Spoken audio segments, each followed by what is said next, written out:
Good morning friends. हमारे YouTube channel amazing facts में आपका हार्दिक स्वागत है।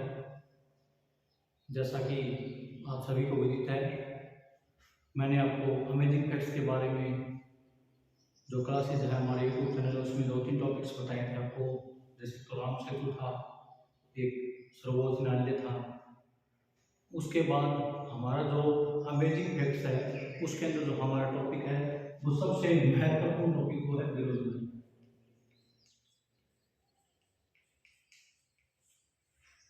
ये टॉपिक मैं इसलिए लेकर आया हूँ क्योंकि ये अहम हिस्सा है हमारे जीवन का।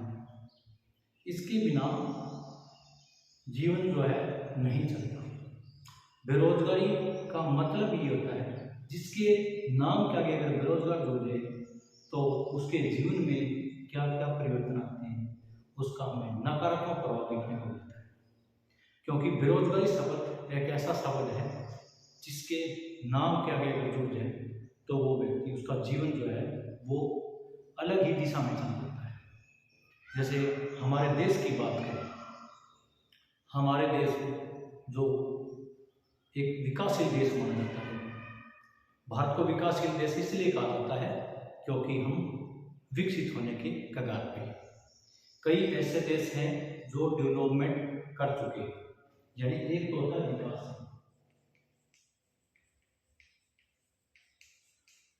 और एक होता है विकसित। विकासशील का मतलब होता है जो देश डेवलपमेंट के कगार पर है, जैसे विकासशील देश को आप भारत बोल सकते हो। और एक वो होता है जिसको बोलते हैं विकसित, यानी जो डेवलपमेंट कर चुका है, जैसे अमेरिका है, रूस है, फ्रांस है, चीन है। ये सारे देश जो है वो विकसित देशों की श्रेणी के अंदर आते हैं। लेकिन वो देश जो बहुत ज़्यादा डेवलपमेंट कर चुका है उसके अंदर अहम हिस्सा जो रोल होता है वो बेरोजगारी का। अगर किसी देश के अंदर बेरोजगारी के आंकड़े बहुत कम होंगे तो ये मानेंगे उस देश का डेवलपमेंट यानी देश बन चुका है। अगर मान लो किसी देश के अंदर बहुत ज़्यादा बेरोजगारी है तो वहाँ पर ये मान के चलेंगे वो देश अभी तक है विकसित दिशा की कगार पर है। तो हमारा सबसे महत्वपूर्ण टॉपिक आज का बेरोजगारी। अब सबसे पहले हम ये जानेंगे बेरोजगारी होता है। बेरोजगार, बेरोजगार, बे का मतलब होता है बिना रोजगार, यानी जिसको रोजगार नहीं मिले, रोजगार नहीं मिला, यानी उसकी क्षमता के अनुसार, उसकी योग्यता के अनुसार, उसकी वृत्ति के अनुसार उसको रोजगार नहीं मिले तो उसे हम क्या कहेंगे? बेरोजगार।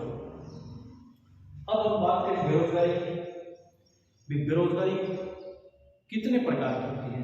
सबसे पहले मैं बताता हूं आपको, बेरोजगारी जो होती है वो होती है 4 प्रकार की। एक होती है अदृश्य बेरोजगारी।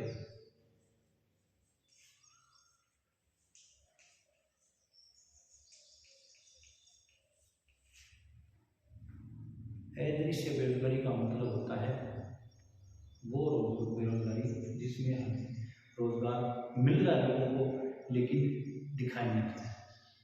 जैसे मान लो कोई कंपनी है, उसके अंदर 10 व्यक्तियों की आवश्यकता है और वहाँ पर 15 व्यक्ति काम कर रहे हैं। उनमें से अगर 5 व्यक्तियों को निकाल दिया जाए तो वहाँ पर पीछे 10 व्यक्ति रह जाएंगे।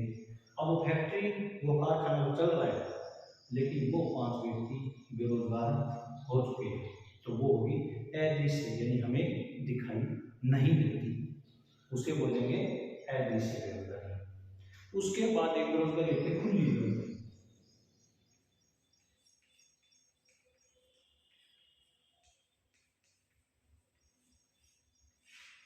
खुली बेरोजगारी का मीन्स होता है कि लोगों को उनकी योग्यता के अनुसार, उनकी शिक्षा के अनुसार रोजगार नहीं मिले, यानी उनको वो खुले रूप से, पूर्ण रूप से उनके पास कोई रोजगार नहीं है। जैसे आमतौर पर कोई व्यक्ति जिसके पास कोई योग्यता है उसके अनुसार उसको कोई रोजगार नहीं मिल रहा है। ठीक है। एक होती है मौसमी बेरोजगारी।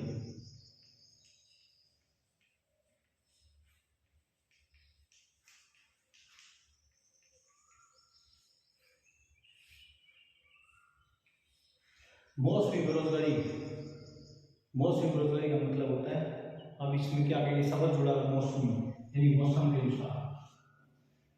कैसे? वहाँ वो लोग जिनको मौसम के अनुसार रोजगार मिलता है उनको हम मौसमी बेरोजगारी कहेंगे।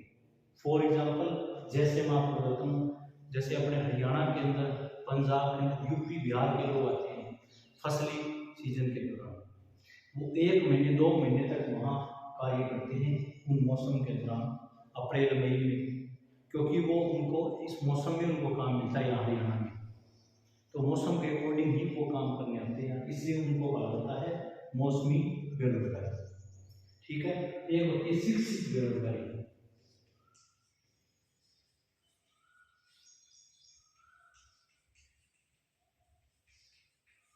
शिक्षित बेरोजगारी का मतलब होता है जहाँ पर बहुत ज़्यादा पढ़े लिखे लोग हैं लेकिन उनकी डिग्रियाँ उनकी योग्यता के अनुसार उनको रोजगार नहीं मिल रहा है।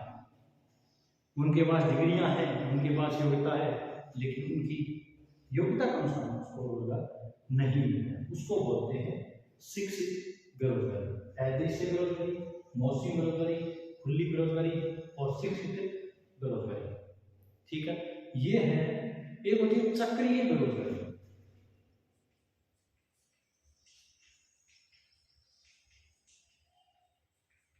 चक्रीय बेरोजगारी का मतलब होता है एक सर्कल के अंदर, जैसे ये सर्कल हो गया, अगर यहाँ पर मैं 2 पार्ट बनाऊँ, एक तो तेजी, एक मंदी। अगर देश के अंदर बहुत ज़्यादा तेजी आएगी तो बेरोजगारी कम होगी, अगर देश के अंदर बहुत ज़्यादा मंदी आएगी तो बेरोजगारी बढ़ेगी। वो आय चक्कर प्रभाव पर निर्भर करता है, आय चक्कर प्रवाह है मॉडल।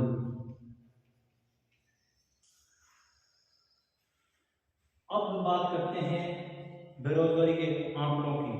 अगर हम हमारे देश की बात करें कि किस राज्य के अंदर कितनी बेरोजगारी है, तो सबसे पहले हम बात करेंगे ये बेरोजगारी के आंकड़े जो है वो कौन प्रस्तुत करता है। वो करता है NSSO, राष्ट्रीय नमूना सर्वेक्षण ऑर्गेनाइजेशन, यानी राष्ट्रीय नमूना सर्वेक्षण संगठन। ये जो संस्था है NSSO, ये हर साल बेरोजगारी के आंकड़े प्रस्तुत करती है। अब मैं आपको बताता हूँ हमारे देश के अंदर जो एक्चुअली में कितने राज्यों की बेरोजगारी का हाल क्या है। सबसे पहले हम हमारे राज्य की बात करेंगे, हरियाणा, जो 2022 की रिपोर्ट है NSSO की, उसके अनुसार हरियाणा के अंदर बेरोजगारी के आंकड़े जो है वो है 26.7%, 26.7%। और हम क्या है, सबसे ज्यादा पहले स्थान पर आते हैं, प्रथम, यानी हरियाणा राज्य बेरोजगारी के मामले में प्रथम स्थान पर आता है।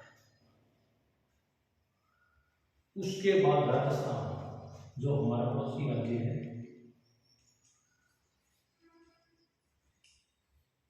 राजस्थान के अंदर 25% बेरोजगारी है।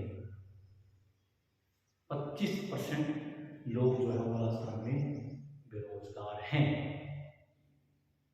उसके बाद सबसे ज्यादा शिक्षित लोग जिस राज्य में हैं लेकिन वहां बेरोजगारी प्रतिशत ज्यादा है, वो है कौन सा? झारखंड। झारखंड के अंदर सबसे ज्यादा प्रतिशत लोग एजुकेटेड हैं। उसके बाद केरल, झारखंड के अंदर बहुत ज्यादा शिक्षित लोग हैं लेकिन वहां पर बेरोजगारी दर की प्रतिशतता वो सबसे ज्यादा है। और अगर 2022 की रिपोर्ट की बात करें तो हम बात करें छत्तीसगढ़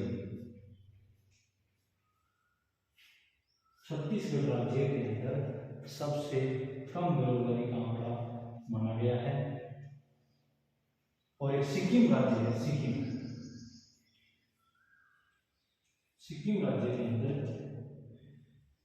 80% लोग बेरोजगार हैं और यहाँ पर प्रतिशत ज्यादा शिक्षा का बहुत ज़्यादा महत्व है। और बात करें छत्तीसगढ़ के अंदर सबसे कम बेरोजगारी है, निचले स्थान पर छत्तीसगढ़ आता है, ऊपर वाले स्थान पर हरियाणा आता है। तो अब हम बात करते हैं इन बेरोजगारी को दूर कैसे किया जाए। अब ये निर्भर किसके ऊपर करता है, ये अब निर्भर करता है हमारी सरकारी योजनाओं पर। सरकार रोजगार के लिए क्या क्या कदम उठाती है और क्या क्या कदम उठाने चाहिए। अब सरकार का सबसे पहले भरसक ये प्रयास होना चाहिए कि जो लोग बेरोजगार हैं उनको, हम ये नहीं कहते कि सरकारी नौकरी दी जाए, उनको किसी न किसी उनकी क्षमता के अनुसार रोजगार दिया जाए ताकि बेरोजगारी की दर कम हो। अगर बेरोजगारी की दर कम होगी तो फिर वहाँ पर लोग वो फिर बेरोजगारी घटेगी, तो फिर वो एक देश ऑटोमेटिकली विकसित देश बन जाएगा। कि सरकार को, हमारी राज्य सरकार को ये कदम उठाने चाहिए कि जो हरियाणा के अंदर सबसे ज़्यादा बेरोजगारी की दर है उसको कम किया जाए, उसको कम करने के भरसक प्रयास किए जाए। और इसी बेरोजगारी की दिशा में सरकार ने एक ऐसा कदम उठाया है जिसने प्रत्येक युवा वर्ग की आशाओं और उम्मीदों पर पानी फेर दिया है। आपने अभी जाना होगा, 2 दिन पहले 3 दिन पहले सरकार ने घोषणा की थी कि हम आर्मी के अंदर अग्निपथ योजना लेके आए। लेकिन आप मान के चलो ये योजना हमारे युवा वर्ग के आशाओं पर पानी फेर रही है। क्यों कर रही है? मान के चलो आज कोई भी सरकारी जॉब में कार्य करता है, उसको ये कह देते तेरे को सिर्फ 4 साल के लिए जॉब पे रखा जाएगा, हम तो इकट्ठे पैसे दे देंगे, उसके बाद हटा देंगे। तो ये मान के चलो कि उस व्यक्ति के ऊपर क्या प्रभाव पड़ता है। क्योंकि सिर्फ लोग पैसे के लिए नहीं जाते आर्मी के अंदर, हमारा जो युवा वर्ग है उनको जाके देखो आप, वो कैसे तैयारी करते हैं। वहाँ पर जाके सुबह 4 बजे उठ के ग्राउंड में जाना, 3-3 घंटे प्रैक्टिस करना, सुबह 3 घंटे से आना, उसके बाद जाकर के वो आर्मी की तैयारी के लिए फिर वो पढ़ते हैं। फिर उसके बाद उनका फिजिकल होता है, उनको अनेक प्रकार के चरणों से गुजरना पड़ता है, फिर रिटन एग्जाम होता है, फिर लास्ट लिस्ट बनती है, उसके बाद उनका सिलेक्शन होता है। कितने मुश्किल चरण होते हैं, लेकिन उसके बाद उनको ये बोल दिया 4 साल के लिए यहाँ, तो वही बात होगी, बेरोजगारी की दर और ज़्यादा बढ़ेगी, वो लोग बेरोजगार ही होंगे। क्यों होंगे? अगर वो 18 से 22 तक अगर वो फौज में जाते हैं, आर्मी में जाते हैं, उसके बाद उनको रोजगार देगा। अब ये मान के चलो हरियाणा के अंदर तो भर्तियां वैसे ही नहीं हो रही है, तो फिर ये उम्मीद कर सकते हैं कि हम 4 साल के बाद उनको आते हैं यहाँ कलर की नौकरी, किसी को पटवारी की, किसी तहसीलदार की, किसी को डीसी की दफ्तर में नौकरी मिलेगी। ये कन्फर्म नहीं होगा, वो तब मिलेगी जब भर्तियां निकाली जाएगी। भर्तियां निकल नहीं रही है तो हाल तो वही रहेगा। अगर हमारा राज्य 26.7 है तो उसके बाद बहुत दिन दूर नहीं है जब हम 100% पहुँच जाएंगे, 100 के 100 लोग बेरोजगार हो जाएंगे। आप ये बात अगर किसी गवर्नमेंट जॉब में लगे कर्मचारी से पूछना, जो आज जितने सरकारी कर्मचारी लगे उससे, ये सरकारी टीचर होते हैं चाहे सरकारी अध्यापक, उससे ये पूछना भी आपको 4 साल एक स्कूल में पढ़ाना, उसके बाद आपको 10 लाख रुपए दी जाएगी और आप घर जा सकते हो। अगर वो अध्यापक इस बात के लिए मानने के लिए, तो मैं ये मानूंगा अग्निपथ योजना बहुत सही। आप एक IAS दिखाइए, एक सांसद MLA को कह दो भी आपको 1 साल के लिए सांसद MLA चुना जाएगा, उसके बाद आपको 10 लाख रुपए देकर के घर भेज देंगे। क्या वो सांसद इस बात के लिए हमें मिलेगा? नहीं मिलेगा। तो यही बात है, अगर सरकार को इस दिशा में अनेक कदम उठाने चाहिए। ठीक है, तो ये हमारा अमेजिंग टॉपिक्स, जो हमारा अमेजिंग यूट्यूब चैनल है उसके अंदर हमारा आज का टॉपिक था, महत्वपूर्ण टॉपिक वो था बेरोजगारी। धन्यवाद।